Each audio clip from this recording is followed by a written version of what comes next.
John, how are you? Evan, good morning. I'm great. How are you? Good. You have the Brandon behind you there. I never You're an opportunity, Evan.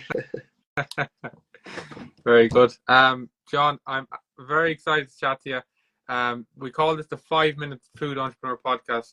It's never done 5 minutes yet, but I'm going to try to keep it to about 10, Yeah, 15 minutes. So I've loads to talk to you about. So let's start with, I had a look at your LinkedIn there just before we hopped on here.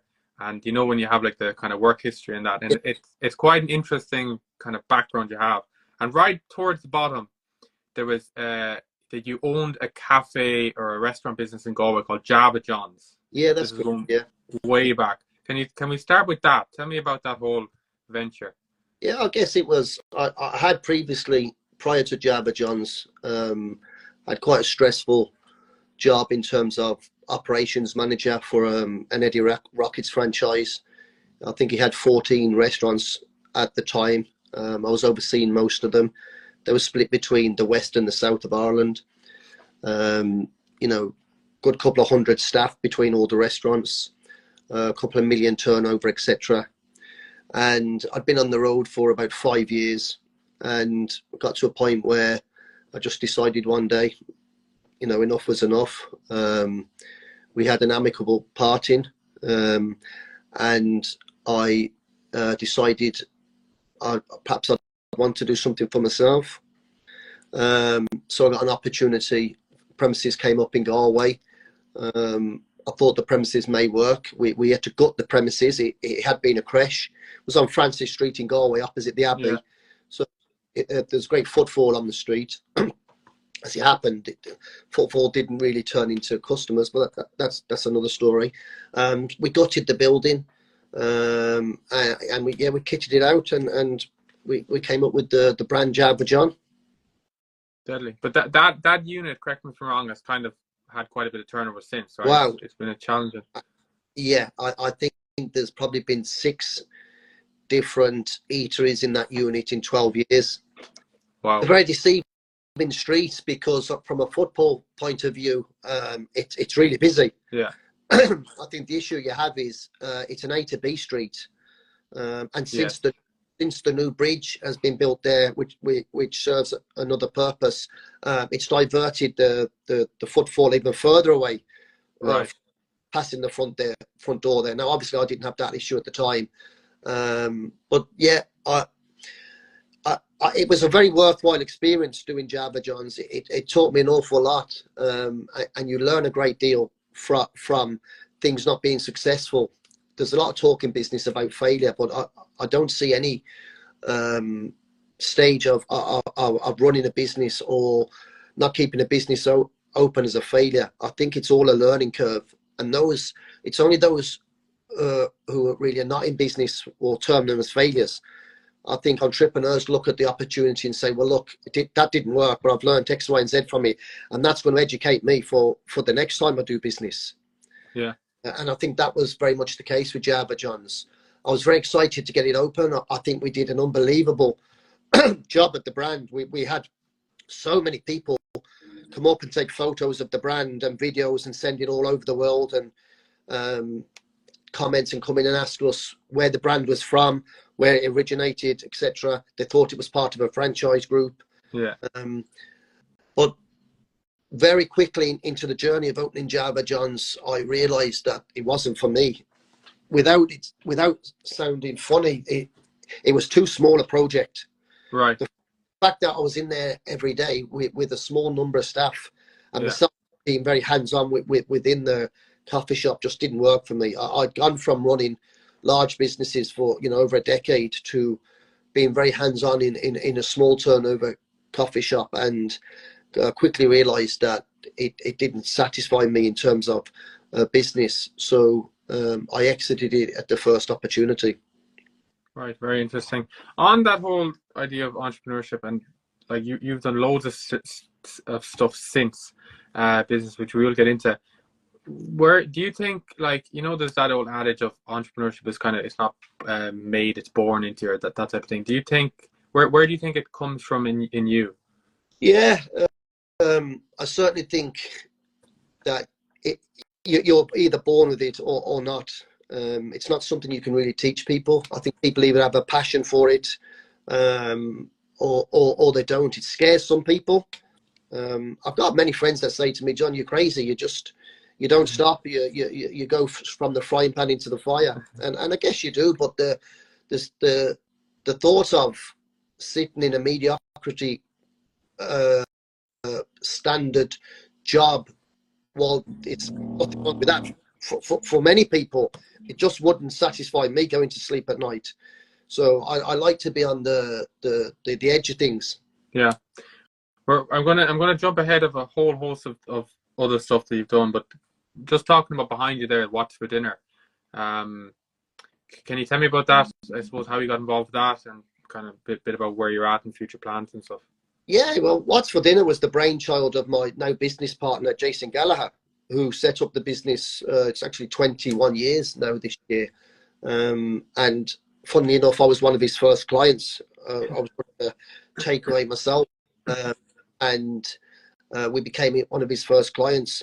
And it was very much on the cusp of industry at the time. It was long before the .com or the .ie growth within Ireland. And Jason identified a gap in the market where he could become like an agency, a delivery agency for local businesses in Galway. And the landscape of food offered in Galway at the time was very, very different. Yeah. I think you still had, if I'm not wrong, was Abracadabra was on the corner on Shop Street, which is now an independent coffee shop. Yeah.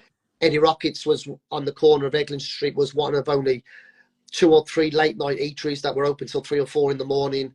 So it was a very different landscape.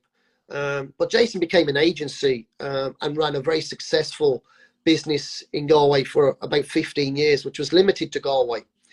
And then 6 years ago, again, I'd been working around Ireland and internationally. I've been doing some high profile positions again. I opened up the Freshly Chopped in the UK and in Greece. I came back to Galway looking for something to do. I was doing some food consultancy at the time for various restaurants in Galway. And by pure chance, Jason Gallagher, who set up What's for Dinner, lives in the same village as me. We live in County Galway. Right. And we met, and he started discussing his plans for What's for Dinner. And he asked me, would I like to become involved and go into business and see could we take it nationwide? And that's what we did. We set up a business, and we very much focused on the .ie side of it, and started the journey to expand. And I think within 6 months of joining, we launched Athlone and then Mullingar, etc. And now we're in 14 different locations around the country, and obviously expect to add more. Wow. I think I've lost you for once. No, you're back. Yeah, no, that's really interesting. So on my last one there, What's for Dinner? Like, so I used to be in this space, and I used to be like, and I still am, have huge interest in the whole delivery world. It's such a kind of a crazy world in so many ways. You have obviously the leading giants, your Deliveroo's, your Just Eats, etc. Like, I suppose, what's the future for you guys? Because it seems to me that like it's just you're trying to, are you trying to beat those guys? You're trying to fight against those guys. They're just such massive players. Yeah, look, I think that's a great point. It's almost impossible to try and take those guys on. They literally have empty pockets when it comes to a budget. I often say to people, you know, their marketing spend would be more than our revenue. Wow. So we're not going to be able to take them on, you know, in a square fight. Yeah. So, what we try and stick to is our main principles that were local and were personal.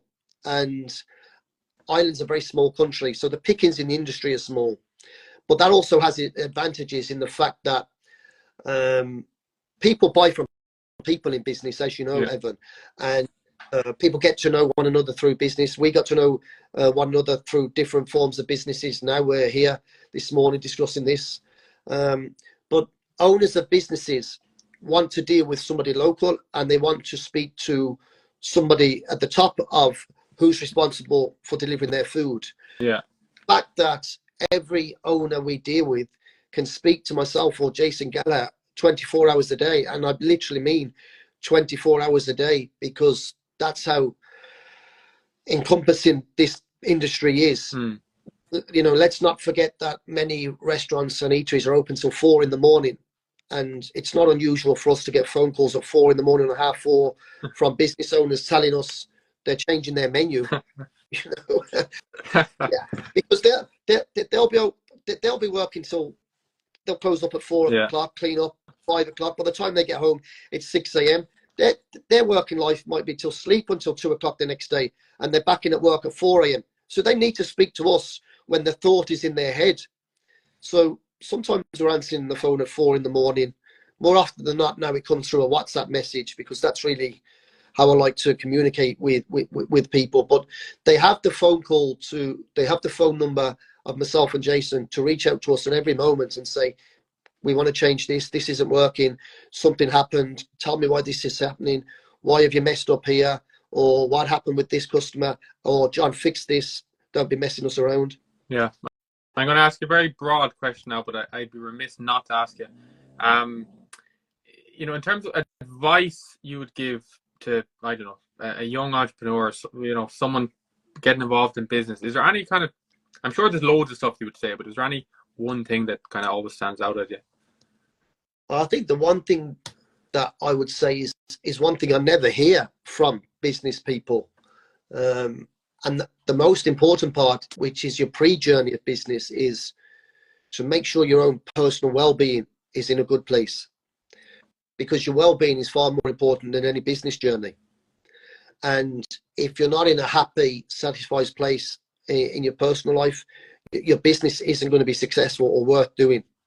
So it's really, it's a business journey. But I think without your own sanity and well-being being good, it's not worth taking on any business journey. Okay, very good. Two final ones for you, John. So you have other businesses, low cost design, but I only saw the other day something came up my LinkedIn which I didn't know about. It was another business you had. Yeah. So can you kind of give me the rough, quick breakdown of what else you have going on? Yeah, well, again, myself and we have an unwritten agreement, myself and Jason, that we really go into business with one another in whatever we're doing. Now, there may be a business that Jason wants to do, and he'll offer me the opportunity to be involved, and I can take it or leave it, and vice versa. But we get on very well. We have very opposite skill sets. We're very different in business, but we're very similar in life. Right. And I think that we work so well together. But yeah, look, I had this idea in my head for the last 2 years that the kind of business model of the food delivery apps should be working across every industry, in terms of retail, in terms of pharmacy, of marketplaces such as Done Deal, Facebook Marketplace, and in terms of just being a service for a consumer that wanted anything. So we came up with the brand We Fetch, which is basically Ireland's first on-demand instant collection and delivery service. So I'll give you a couple examples of recent orders there yesterday and this morning. So somebody wants their prescription collected from their local pharmacy, send us a message, we'll have it to them within, the longest is 90 minutes. Most of the prescriptions are dropped off within the hour. And then another one is people who have ordered something to purchase on Done Deal and didn't have the transport to get it instantly, and they were worried about losing the purchase, because very much, you know, in the marketplaces like Done Deal and Facebook, if you're a seller, you're obviously going to take it to the first person that gets to the door with cash. Yeah. So what we allow people to do is they can pay us directly, and we'll pay the person at the door, or we can pay the person through Revolut, and we'll pick up. It might be something like we picked up a rocking horse, a child's rocking horse there, that somebody wanted to buy, and we picked it up and dropped it off, you know, within an hour of being contacted. So it's going to cover so many different industries and sectors within the courier kind of industry. Yeah, incredible, right? It's the pure convenience of it, Evan. Yeah, no, for sure. Very last question for you. In terms of others, I'm sure your mind's always kind of looking at other stuff, and and you know, you see other businesses. Is there any business out there globally in Ireland, or maybe a different space within the food space or elsewhere? Is there anyone that you kind of like or an idea you have? I think the kind of space you're in. I was very excited when you were up on your social media that you were launching a business. I was interested to see what was coming there, and then when I seen it, I was like, great. I think that you're going to excel in it. But I think that the marketing of social media is a really huge space. Yeah. And I'm not so much talking about being an influencer, because I mean, I think you have the potential very much so to be an influencer, but it's not something I could certainly do. I couldn't sit in front of a camera or stand in front of a camera and be successful. It's just not in me. But I could certainly look at the marketing space and team up with people and put together something that is going to be a benefit to people online, because it's a limitless market. Yeah, yeah, for sure. Interesting. John, thank you so much. It was an absolute pleasure to chat to you again.